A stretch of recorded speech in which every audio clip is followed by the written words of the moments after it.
అదే RTV app వార్తల్ని క్షణాల్లో చదివే అవకాశం ఉంటుంది. ఒక న్యూస్ పేపర్, ఒక టెలివిజన్ ఛానల్ మీ చేతుల్లో ఎప్పుడూ ఉంటాయి.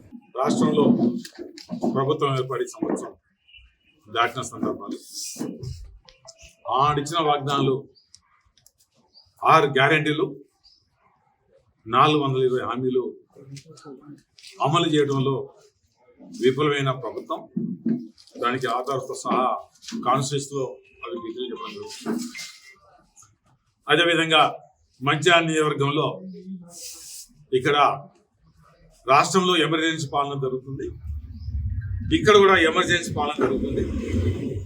ఎమర్జెన్సీ పాలన అంటే ఒకనాడు శ్రీమతి ఇందిరాగాంధీ గారు ఎమర్జెన్సీ పాలన పెట్టిన తర్వాత మళ్ళీ ఎన్నికల్లో ప్రజలు ఏ రకంగా తీర్పిచ్చారు. అంత పెద్ద నాయకురాలు ఇందిరాగాంధీ కూడా ఓడగొట్టిన చరిత్ర ఈ దేశ ప్రజలు. అదేవిధంగా రానున్న రోజుల్లో కూడా ఈ తెలంగాణలో మళ్ళీ కేసీఆర్ పాలన ఉండాలి. ఈ నియోజకవర్గంలో మరి గతంలో ఇక్కడ ఉన్న ఎమ్మెల్యేలను తలుసుకుంటూ మరి ఇప్పుడు ఏ రకంగా ప్రజలు అనుకుంటున్నారో అది గుర్తు పెట్టుకోవాలి. ప్రేమసాగరరావుకు చెప్పడం జరుగుతుంది. ఈరోజు నేను సూటిగా కొన్ని అడగడం జరుగుతుంది. మంచిర్యాలకు గుండెకాయ లాంటిది మంచిర్యాల తంత్రం బ్రిడ్జు నువ్వు ఎందుకు చేయడం లేదు, ఎందుకు ఆలోచన చేస్తున్నావు? మరొక ప్రతిపాదన దేనికోసం అంటే మంచిర్యాల ప్రజలపై, మంచిర్యాల జిల్లా ప్రజలపై, ఇతర జిల్లాల ప్రజలపై మరి అంత కోపం నీకెందుకు అంటే కేసీఆర్ దివాకరం మొదలుపెట్టింది చేయొద్దని ఒక ఆలోచనతోటి నువ్వు చేస్తలేవు. వేరే ప్రతిపాదన ఇది 164 కోట్లు అయితే 500 కోట్లు అది అవసరం లేదు. ఆల్రెడీ ఎల్లంపల్లి ప్రాంతంలో జనం పోతున్నారు. ఇది 100% మంచిర్యాల తంత్రం పెంచి కోరుకుంటున్నారు. నువ్వు మంచిర్యాల మీద ద్వేషం, కక్షతో చేయడం లేదు. గతంలో మంచిర్యాల జిల్లా అంటే నువ్వు బెల్లంపల్లి జిల్లాను, దానికి నిదర్శనం ఇది చేయకపోవడం అనే మాట కూడా ఇది చెప్పడం జరిగింది. ఖచ్చితంగా డిమాండ్ చేస్తున్నావు. మంచిర్యాల తంత్రం పెంచి చేయవలసిందే. చేయకపోతే ప్రజలు రేపు రానున్న ఎన్నికల్లో ఏ రకంగా గుణపడని చెప్తున్న సంగతి కూడా ప్రజలు దాన్ని ఆలోచిస్తారు. అదే కాకుండా ఇలా చెప్తూ పోతుంటే బాగా చేసినాం అంటారు. ఏం చేసింది? ఇవన్నీ ఇవాళ ప్రభుత్వ పరంగా నువ్వు దానికి సమాధానం చెప్పాలి. దాదాపు 550 కోట్ల రూపాయలు ఈ ప్రభుత్వం వచ్చిన తర్వాత రావాల్సిన లబ్ధిదారులు రావాల్సినవి రాలేకపోయాయి.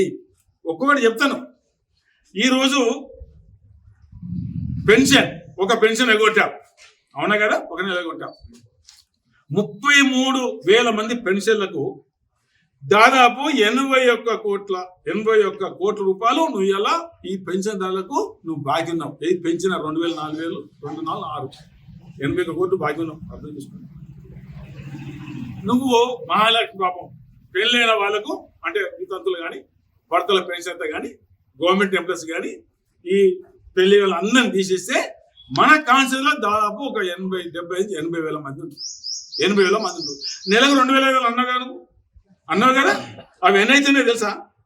240 కోట్లు నువ్వు మహిళా తల్లులకు, ఆడబిడ్డలకు నువ్వు బాకీ పడ్డావు. అంటే ప్రభుత్వం బాకీ పడ్డా. మీరు కూడా అవే చూపెట్టింది కదా ఎన్నికలప్పుడు. ఇవత్తం చూపెట్టినావు కదా. 240 కోట్లు బాకీ పడ్డావు. నిరుద్యోగ తమ్ములు దాదాపు మన కాన్స్టిట్యూన్సీలో 10,000 మంది ఉంటారు. 10,000 మంది ఉంటారు. 4 చూపాలు అంటే అదొక 48 కోట్లు నువ్వు బాకీ పడ్డావు నిరుద్యోగ యువకులకు. అవునా కదా? చెప్పండి. అదేవిధంగా మహిళా సోదరులకు దాదాపు 5,000 మందికి నువ్వు వెహికల్స్ కొనిస్తున్నావు, స్కూటీలు కొనిస్తున్నావు. అది దాదాపు కనీసం 60 కోట్ల రూపాయలు వాళ్ళందరూ కొనియాలంటే అది ఒకరు కొనియలే. అయిందా? కేసీఆర్ కిట్ లేదు, ఆ పైసలు లేదు. 4,000 మంది ఆపరేషన్లు అయినాయి. ఏది ఈ ఏడాది కాలంలో 15,000 చొప్పున వేసుకుంటే 6 కోట్ల రూపాయలు నువ్వు బాకీ పడ్డావా, బాకీ పడలేదా మాట కూడా చెప్పడం జరుగుతుంది. అదే కాకుండా దాదాపు 1,200 పైబడి పెళ్లిళ్ళు అయినాయి. నువ్వు తులం బంగారం అన్నావు.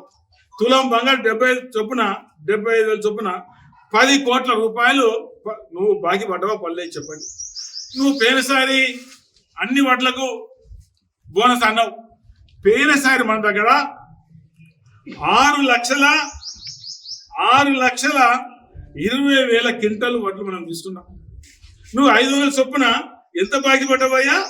31 కోట్ల రూపాయలు నువ్వు రైతులకు బాకీ పడ్డ మాట గుర్తు చేయడం జరుగుతుంది.